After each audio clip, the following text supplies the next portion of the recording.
પાટણના કમાલપુરમાં ખેતરોમાં નર્મદા કેનાલના પાણી ફરી વળતા 500 થી વધુ વીઘામાં તૈયાર પાકને નુકસાન પહોંચ્યું છે।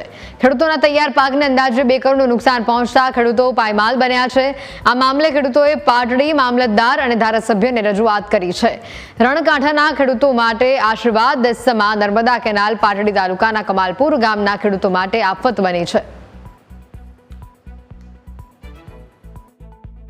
અંદાજે 500 વીઘામાં 1 વીઘા દીઠ 20,000ની આવક ગણીએ તો 5 દૂન 10 એટલે કે લગભગ 2.5 કરોડ જેટલું નુકસાન 20-25 ખેડૂતોને મળી જાય છે। વર્ષોથી આ નુકસાન જાય છે ને જ્યારે વરસાદ થાય ત્યારે પાણી ભરાય છે। ઘણી વખત એવું બને કે નવરાત્રી ઉપર પાછો તો વરસાદ થવાથી શિયાળુ પાક પણ લઈ શકતા નથી, ચોમાસું પાક તો થતો જ નથી અને અત્યારે 2 થી 3 ફૂટ પાણી હાલની પરિસ્થિતિમાં ભરાયેલા છે। છેલ્લા 2 વર્ષથી વધારે વરસાદ થતા આ કેનાલ ના કારણે અનેક ખેડૂતોના ખેતરોમાં પાણી ભરાઈ રહે છે અને જેના કારણે પાક નિષ્ફળ જવાનો સંભવ રહે છે, જેની રજૂઆત આજ રોજ પાટડી મારા કાર્યાલય ખાતે કમાલપુર મોટી મજેઠીના ખેડૂતોએ રજૂ કરતા લગત રેવન્યુ કક્ષાએ મામલતદાર અને પ્રાંત અધિકારીને